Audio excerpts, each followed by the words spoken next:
Whatever you believe actually happened in Paris, one thing is very clear. The powers that be are going to try to use this event to expand wars, intensify domestic surveillance, and legislate away more of our rights. This is not speculation. They've already started in France, in the UK, at the EU level, in the US, and they are going to attempt to push this on a global scale, all nicely coordinated to ride the wave of outrage that followed the attacks.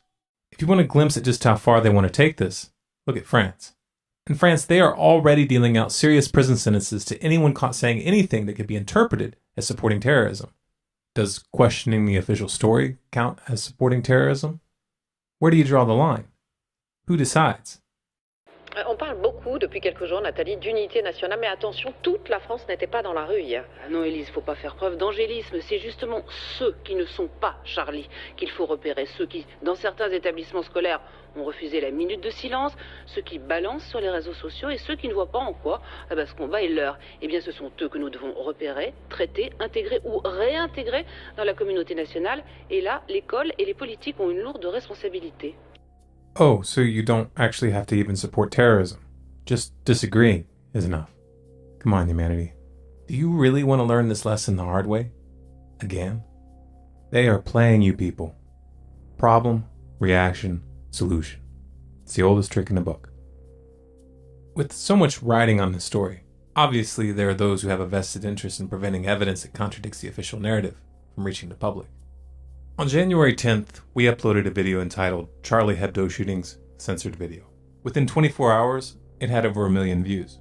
Then, the video was age restricted and removed from most listings, in spite of the fact that it depicted no blood, no gore, no graphic violence of any kind. It did, however, present evidence which challenges the official narrative of the event. In spite of being age restricted, the video continued to grow and added another 1 million views. We uploaded a French translation of the same video on January 12th. Within 1 day, the French version was taken down completely. Not age restricted, not blocked in some countries, completely deleted from the site. Again, this video showed no blood or gore whatsoever. We proved this by zooming in and slowing down the footage. We're not going to show that footage again here. We're not going to give them any excuse to block this video. However, if you enter the following URL in your browser, you'll find a download link to the original files. Watch it and come to your own conclusions. Of course, there's much more at stake here than our little video, or even the Charlie Hebdo event itself. The internet as a whole poses a threat to the ruling class, because in its current form, ideas cannot be fully controlled. The internet in its current form makes it very hard for them to hide their corruption, their wars of aggression, and their covert operations, and that makes it hard to govern. They intend to change that, for your security, of course. Funny, isn't it? 17 people get killed in France, supposedly over an issue of free speech, and the first thing that governments of the world want to do is use that event to take away free speech on the internet. It's also funny that these same governments expressed no outrage whatsoever as the United States military killed hundreds of thousands of civilians in Iraq, Afghanistan, Pakistan, Yemen, and elsewhere. Apparently, it's not murder if you use a drone or a guided missile.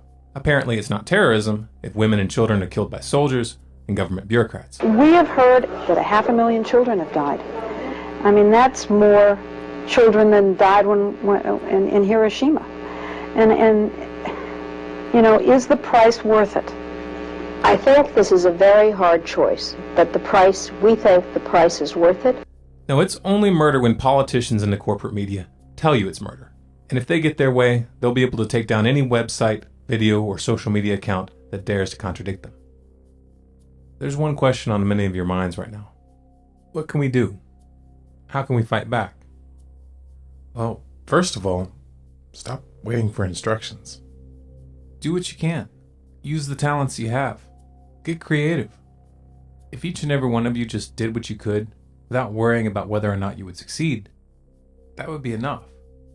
Remember, these politicians don't have any real power. They just have your obedience. Even their enforcement arms, the police and the military, are really just structured obedience. Withdraw that obedience, and it's game over.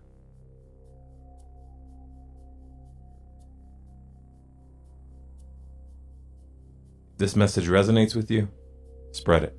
If you want more, subscribe to Storm Clouds Gathering on YouTube, or follow us on Facebook, Twitter, and Google+. If you have a topic request, post it in the comments. And for the full transcript and sources, visit our website at stormcloudsgathering.com.